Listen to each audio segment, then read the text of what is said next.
接下来的场次，我们非常荣幸邀请到演讲嘉宾 Solidigm VP AI Ecosystem and Market Enablement Avi Shetty 先生。Avi Shetty 先生将为我们带来题为“储存 AI 推理星盘时”的精彩分享。For our next session, it is our great honor to welcome our speaker, Mr. Avi Shetty, VP AI Ecosystem and Market Enablement at Solidigm.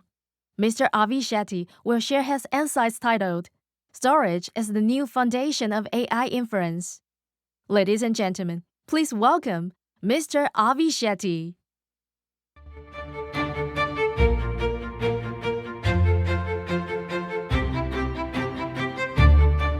Good afternoon, everyone. And I hope everyone's having a great show. Computex, just like me. It's amazing to be here every year to see just amazing technologies from all the ecosystem the world technology has to deliver. So I'm here to talk storage. I think my very good friend Vic talked about Supermicro and the servers earlier today. Kevin talked about NVIDIA GPUs. I'm going to talk about storage and why storage is the new foundation for AI inference. But before we talk storage and AI, let's talk about the most important stuff, which is food, right? This is a standard usage today. Pretty much everybody who uses LLM or any kind of your favorite LLM application, you pose it a question, and then it comes back with a bunch of answers. I wanted to use this simple example, which I said, hey, tell me about the top 5 seafood restaurants in Taipei which I should visit during my Computex trip. It's a simple 16-word prompt and a 25 tokens. But what is the actual number of tokens which the LLM actually processed? I want you to take a look under the hood. So what you see here is roughly 10,000 prompts on system, which is understanding instructions, who it is, how to behave, what it can be, retrieval, getting relevant background information from the files or the web, the tools, whether I'm going to use a search engine or a calendar or a code. And history. History is very critical because you want to understand all the reference and the context which the model and you as the user have already talked about. And then comes the last prompt. So a simple 16-word query translated to 42,000 tokens.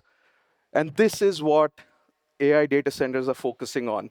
It's all about maximizing tokens, reducing TCO, so that when the end user asks a simple question like this, and you multiply that by millions of users, you can now gauge the compounding of tokens which needs to be processed. Let's talk storage now. So let's see how the same 42,000 tokens translates to KV cache and how much context it needs to save. So one user, one request, translated to 13 gigabytes of KV cache, which needs to be saved somewhere, whether it's in your HBM, whether it's in your DRAM, whether it's in your local direct attached local store, or your network storage, which is your shared storage shared storage. All of that data has to be represented by the model so that it needs to have a context where it's saved. Because if it's not in your context, it has to recompute that and then waste unnecessary GPU cycles to go fetch that data from the network. And this is just one user and a simple query which I talked about. All of us have, our more complex usages. And this is not a very far-fetched query which one of our engineering teams would ask, which is, hey, I found this bug. Go research all my previous Jira tickets or whatever your ticketing system is, and come back with an adequate response, and in fact, go and fix it. Now, think about how many tokens that would generate. It compounds and compounds and compounds, and then it gets to a phase where it's just too much. I'm sure you've seen this slide in every AI presentation. Something which starts low on the x-axis on the left and kind of grows. Use whatever denominator you want on your x-axis or y-axis. We've used that similarly on the storage side as well, like, which essentially says as time compounds, the data growth grows as well. And you've seen this from many other presentations, but Solidigm generally doesn't believe this truly from just this graph, because we believe data growth is actually not planar, it's actually volumetric. And what do I mean by that is something like this, where it's caused by multiple evolutions in AI all happening at the same time. It's actually growing so quickly. We're finding ourselves in this memory apocalypse environment of 2026, where multiple vectors that are being developing at the same time are all driving this data growth and bit growth and demand. Everything from how rich the individual data objects are, to multimodal, to world models that are fully interactive and immersive. You know how complex these solutions can be and the impact of that to data growth. How much do I save? Where do I save it? Do I save all of it? Do I save only a little bit of it? All those decisions translate to data growth. And that's where we believe the title of this title of this talk, which is Storage is the Foundation of AI Inference. It's all about ensuring all of these three vectors, we are ready to ensure that the storage meets the demands of AI workloads across these three vectors. The first vector, data richness. It's essentially how big the data objects moving in and out of are in your AI pipeline. We've all moved through LLMs doing only text, to then adding images, to then adding videos, and now fully interactive and immersive world models. A great example here is Meta.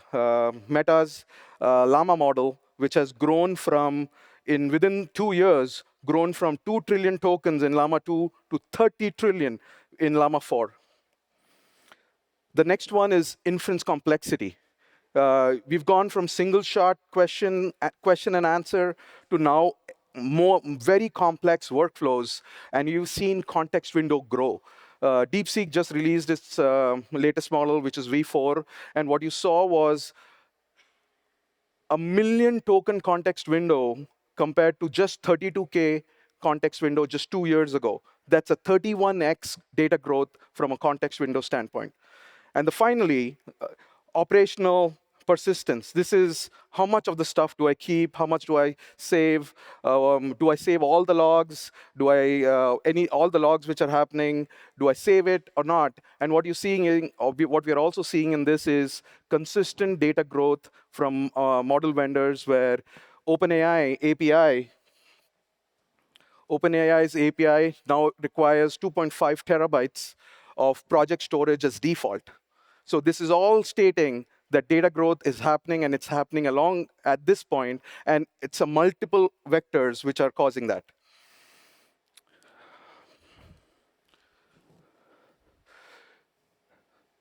I have another data point. This was from Mr. Sundar Pichai's keynote from Google I/O, which happened 3 weeks ago, where he talked about, and this is the first time I've heard quadrillion mentioned in any of the conferences, where Google processed 3.2 quadrillion tokens in 1 month to keep up the demand from its end users. That's 330 times the monthly amount which they were processing just 2 years ago. So we are seeing all of these vectors really driving data use, and every instance is multiplying input tokens in a very crazy way. And that's essentially the crux of my presentation today, that all of the data storage is the real foundation for AI inference. And that's why storage has got a significant promotion this year. You've seen pretty much everyone talk about storage. You see G3 is where direct attach storage gets connected to. This is directly to your GPUs. And then you have network attached G4 storage, which is your shared storage solution. But wait, there is actually a new tier which was announced by Jensen Huang at CES and GTC this year. This is powered by Spectrum-X networking, Bluefield 4 DPUs for ultra-low latency to make this possible. Purpose built around delivering context to the GPUs as quickly as possible. Because every time a context overflows your HBM, your GPU has to recompute and essentially go fetch, recompute that context, thus making GPU utilizations go down. So as a result, what this G3.5 layer was essentially built is to provide context back to the GPUs in a very quick and efficient manner. And now those tiers all have to work together. So it's not like these are static or domino kind of thing. You go from G4 to G3 to G3.5 to G3. It's actually the G3 can talk to both G3.5 and G4 simultaneously, depending on your use case. So let's see this in action. What happens with and without the KV cache, the G3.5 layer. So here is a demo which we built with our partners, Metrum AI. The one on the left, the one on your left is one without KV cache, no G3.5 layer. And one on the right, you're using G3.5 layer with Solidigm PS1010, which is our high-performing Gen 5 TLC SSDs. And right away, what you see is, in this, the context memory is lost. Once the DRAM is exceeded, the system has to recompute the context, and as a result, rebuild the whole context again, and finally deliver the answer in roughly 32 odd seconds. In this case, the same question, everything's the same. The user asked the same question. The context memory in this case was, however, stored in the G3.5 layer, which is using Solidigm SSDs, and the system retrieves this context as quickly as 3.5 seconds, and thus enabling a better user experience, a lot more token generation, as well as higher GPU utilization. That's the benefit and the value. As data explodes, grows, the storage as well as the platform industry has to innovate, where caching now becomes a criticality, not as a nice to have, but a must have going forward. I've used this foil for so many years, but let me, every memory foil, memory hierarchy is a pyramid, right? 4 vectors, 4 things matter for storage and memory: latency, bandwidth, density, and cost. And as you move down this pyramid, you lose latency, you have to give up on bandwidth, but what you gain is density. Your size of your memory or storage device gets bigger, and obviously the cost goes down. All of this is a pretty standard memory storage economics, where you see what we've highlighted is the density and the latency metrics as you go down from G1, which is your high bandwidth HBM memory, to host DRAM, and what critical AI data pipelines workloads are important for each of these different tiers and layers. We, Solidigm, play in the bottom 3. We have a full, rich portfolio of storage solutions with multiple density points, starting from 2 terabyte all the way up to 122 terabytes. Different form factors: U.2, E1, E2, E3.S. And we today play in this G3, G3.5, and G4 area, where we provide solutions to our end customers for storage solutions. Let's now talk about the three different cuts. I take the pyramid and slice it, and what you'll see is I've called out the data infrastructure tier here, where you have local storage. It could be XPU, but NVIDIA G3 layer, NVIDIA calls it the G3. This layer, performance matters the most. You want high throughput, high bandwidth, and low latency SSD solutions. Context storage, again, this is a new evolution which is essentially just launched this year, and the demands for this layer is also pretty high. You need low latency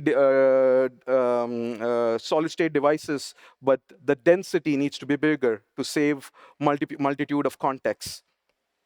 And then finally, you have the shared storage solution where you're looking for density per watt as your metric as you deploy your data centers. The middle layer is essentially Solidigm SSD's portfolio, which we offer to cater to the different requirements of these tiers. And then finally, on the last side here is essentially your AI data pipeline. This is what are all the staged activities which happen starting from raw data ingest. This is storing large amounts of data. You need devices which are extremely sequential heavy. Sequential bandwidth becomes a very important metric.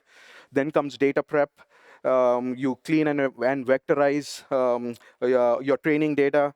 Your small, bursty, random workload is important in this pipeline area. And then finally, training and fine-tuning, where you're tuning your models, where the whole game is to feed the GPU. The GPU is going to be hungry for data, and you want to feed the GPU as quickly as possible to ensure that the GPU utilization is fully met.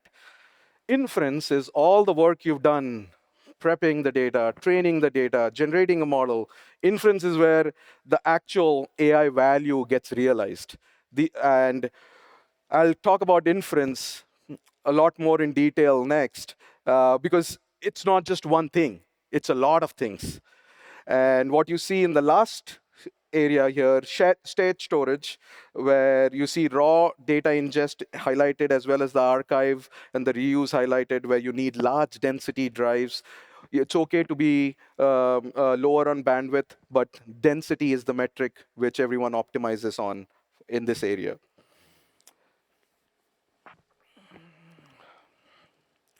So the beginning and the end of the pipeline, as we've talked about, is high-density storage play. The middle is compute-heavy. And then finally, the case we are making for inference is where everything kind of comes together. All the three tiers of performance are connected.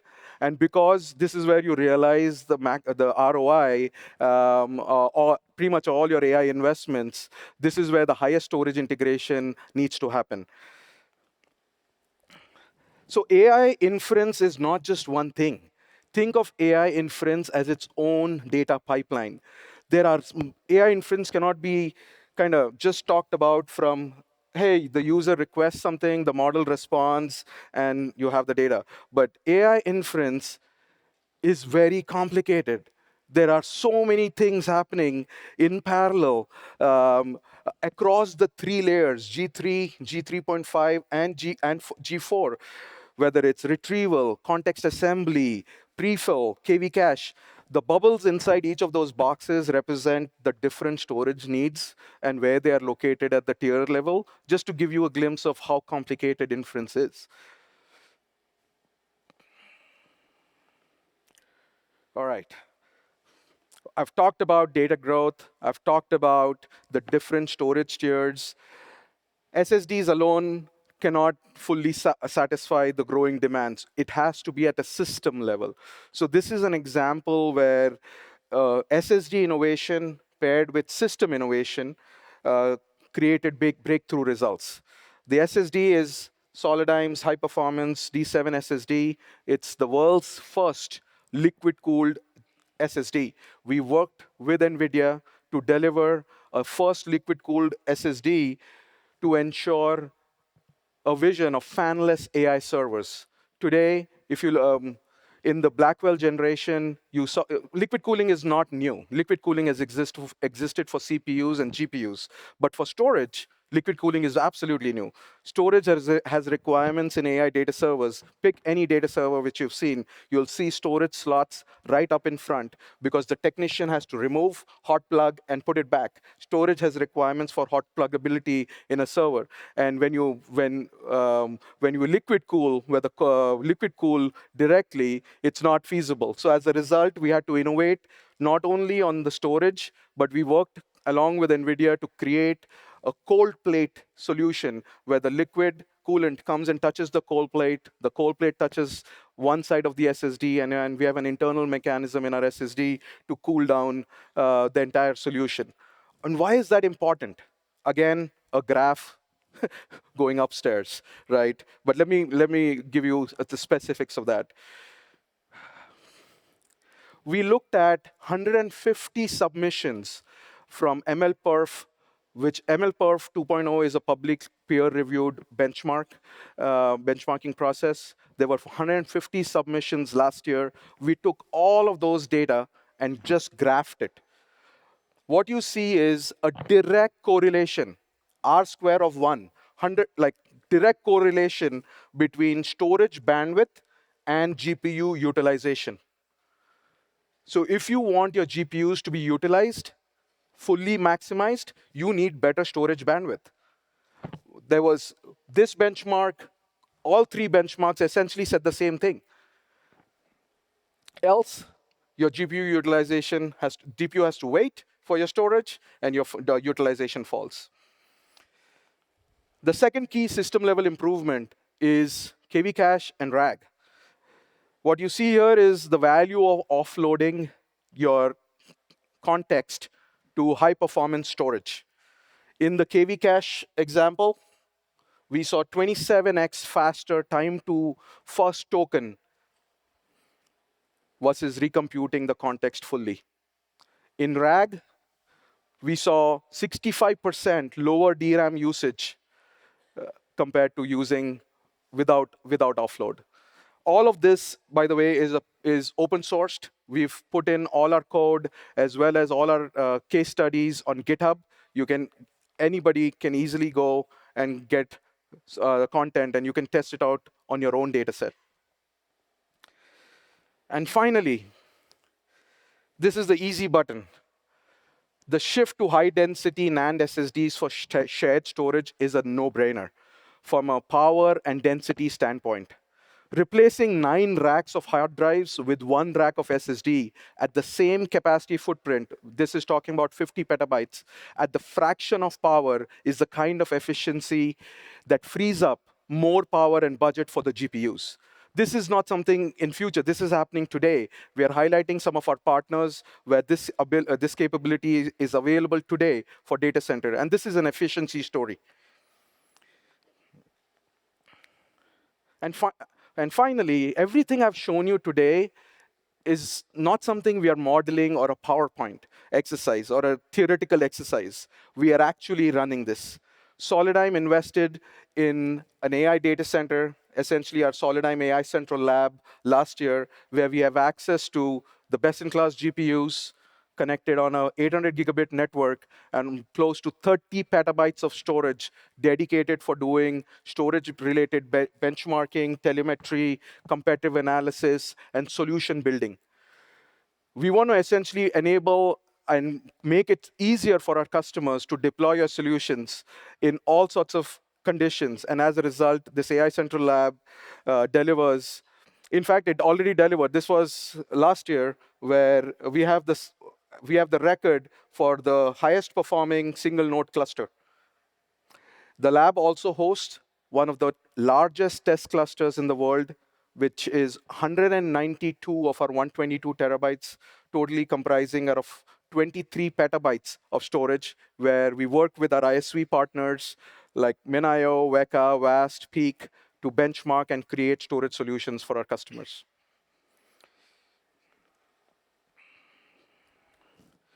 We've covered a lot of ground today. I talked about a simple query, which is a restaurant ask, to which translates to 40,000 tokens, translating to 13 gigabytes of KV cache from one user, multiply that by real world instance, and then a Google data point of 3.2 quadrillion tokens generated every month. All of this essentially tells you 2026 is going to be very different for storage.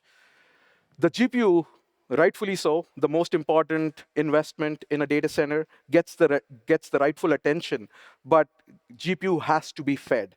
GPU is hungry. It has to be fed with storage, efficient, scalable storage. And that's where I end my presentation today by saying every token has a memory footprint. Every footprint has a storage bill. So plan accordingly. And thank you. Have a great show. Have a good evening.